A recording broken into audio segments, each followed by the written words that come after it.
Does life imitate fiction, or do fiction writers construct life, or our perception of life? Thanks for tuning in to Hard News TV4. I'm your host, Terry Lynn, and this is the channel where truth is like archaeology, and every day we're digging for it. Today is October 2nd, 2020, and I think it was last week I did a video on the movie The Judge, and how Steve Mnuchin was the executive producer on that movie. Well, last night I was laying on the couch and I was going to chill out, and I put in this movie, Our Brand is Crisis. It's from 2015, starring Sandra Bullock and Billy Bob Thornton. And the movie is about two political handlers that work on political campaigns that spin the person's character and perception to sway the population. And it's underhanded, it's crooked. It shows how they create slander against their own candidate, so then they can go out and attack the other candidate, so that they can be say that they didn't start anything, that they weren't the first person who started slinging SHIT, but they were, but they slung it on their own candidate. And they were even creating fake flyers, giving credit to the opposition for releasing that information. So it was misinformation, disinformation, how they manipulate people's perceptions of the candidates, how they're manufactured. And Sandra Bullock and Billy Bob Thornton are nemesis to each other, and they're plotting against each other. And at the end of the day, Sandra Bullock meets these young kids that are idealistic and they want to have a candidate to believe in, and she sells them bullshit that her candidate, right there with this two hands up in there, is a good guy. He's there to help Bolivia. Oh yeah, that's another thing. They're interfering with other countries' elections. And then at the end of the movie, they said at the end they're going to another country. Billy Bob Thornton said, I'm not going to Israel. I'm not getting in that. And then so it shows them conspiring with other political candidates in other countries, okay? So Sandra Bullock meets this little young guy who's disillusioned after the election because he hears the guy who won the presidency making a deal with the IMF, and he had run on the premise that he would not do that. He would always consult the people, and the little boy heard a backdoor deal being made. So it's all political theater, okay? So, and guess who the executive producer of the movie is? Stephen Mnuchin again. And he's showing you how they sell bullshit. Okay? Now, let me scroll down. I'm going to let y'all see his name for yourself in here. Stephen Mnuchin, right there, executive producer. Right? So, Stephen Mnuchin graduated from Yale. And when he left Yale, he went to Goldman Sachs for 17 years. Then all of a sudden, he abruptly leaves Goldman Sachs, and for 4 years makes political movie, political theater. Then he jumps from making movies about politicians and bullshit, and I'm sorry, and then he goes and starts working for Donald Trump, and he is the U.S. Secretary of Treasury. And who is Steve Mnuchin? I talked about this in the other video, but let's recap.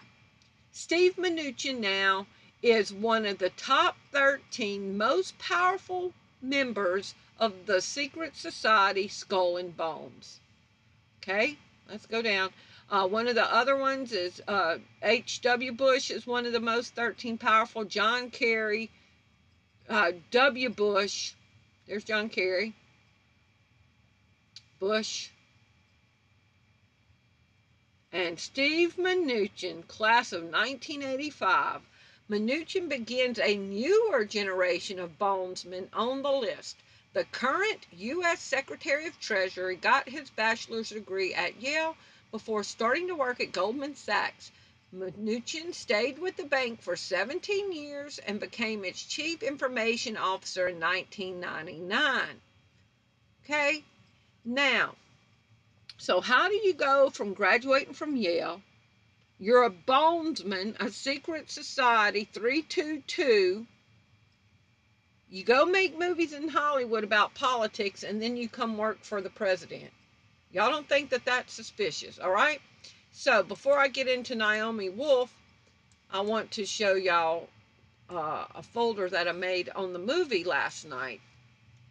Okay, so it's 3 pictures I want to show you in a 30-second video or something. Now watch the pictures.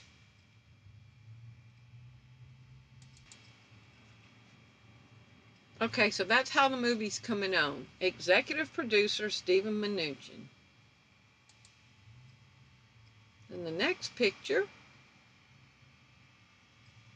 I want y'all to see the floor.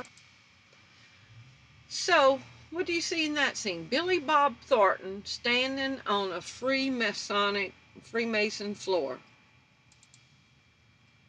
Now, this is really weird. Look at Sandra Bullock standing on the Freemason Masonic floor.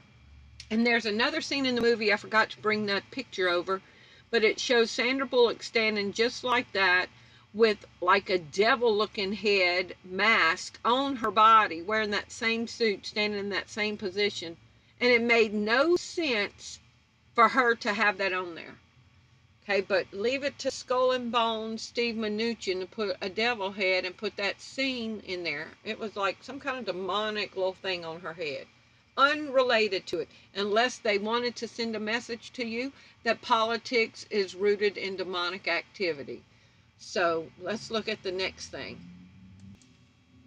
So this is a little short, it's 1 minute long, clip that I made watching the movie, and listen to what they say, how you sell bullshit. Now, listen to this.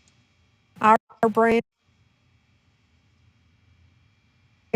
is Crisis, starring Sandra Bullock, and the executive producer on this is Stephen Mnuchin, and it's about a politician in Bolivia who's losing in the polls, and they are convincing the populace that their country's in chaos. The name of the movie is Our Brand is Crisis, and it says to get people to buy onto your campaign, you need to sell them crisis, and that you're the only one that can deliver them. Now, these people are all like advisors to the candidate, and they're out drinking, but I want y'all to hear what this guy is telling the people at the bar, that a leader sometimes has to do what the population doesn't want. And listen what he says that they're trying to sell them. Sometimes a leader has to do what's good for the country, whether the people want it or not. Now, whether you want it or not, okay, globalization is good.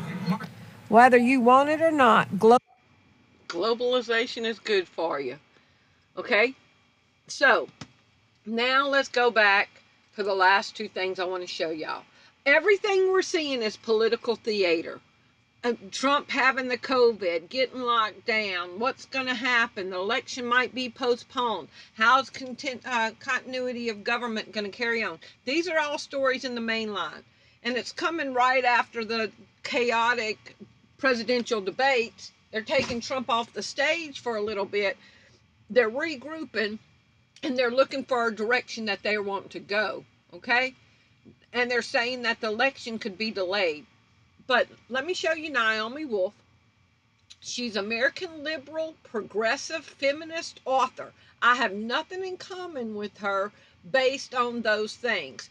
But she is so honest in this next clip I'm going to show y'all. She's a journalist, and she's a former political advisor to Al Gore and Bill Clinton.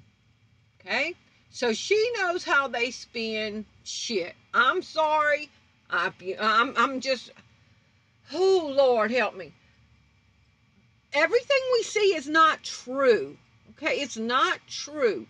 There is a globalist agenda. Steve Mnuchin wrote in the script, in that executive producer of that movie, Our Brand is Crisis.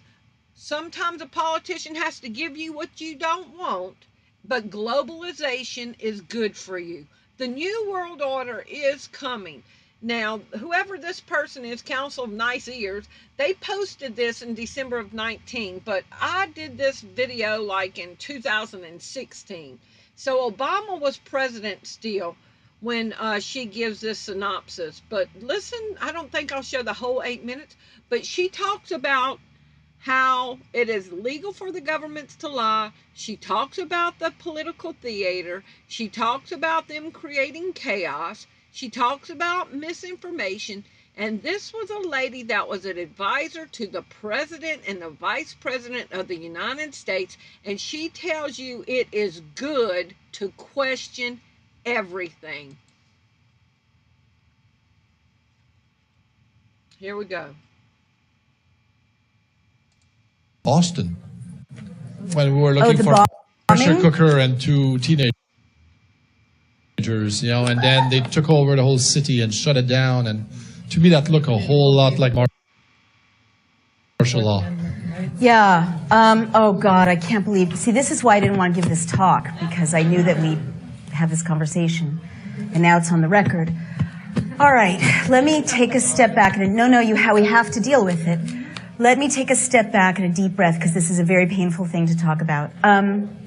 So all over the world, we know, it's well established, the State Department and intelligence agencies engage in theater, and it's what they do, it's spycraft, to create spectacles and events that people may not realize are spectacles and events, but that, well, like the overthrow of Mossadegh in the 50s in Iran.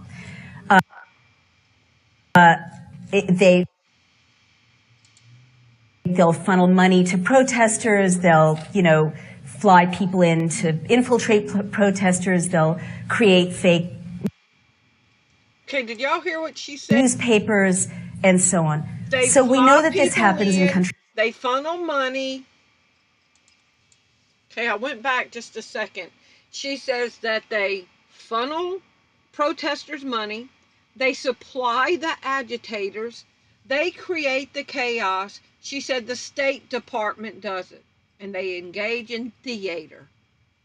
So Hollywood is theater. Executive producers is theater. They come on to board on Washington and they give you scripts and they show you how to do. Oh yeah, that was one of the things. They showed the handlers telling the politicians exactly what to say and that they would get this kind of response. And so that was fiction. Now, this is reality. This lady worked with the president. And listen what she says, what they do to us. And she says, in this day and age, the average American needs to question what the news stories and journalists are.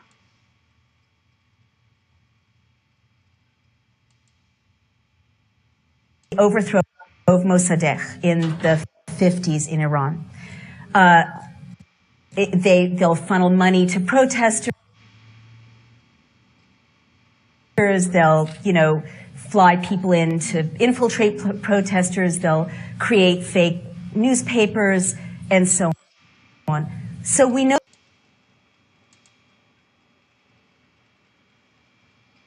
Hold on, y'all.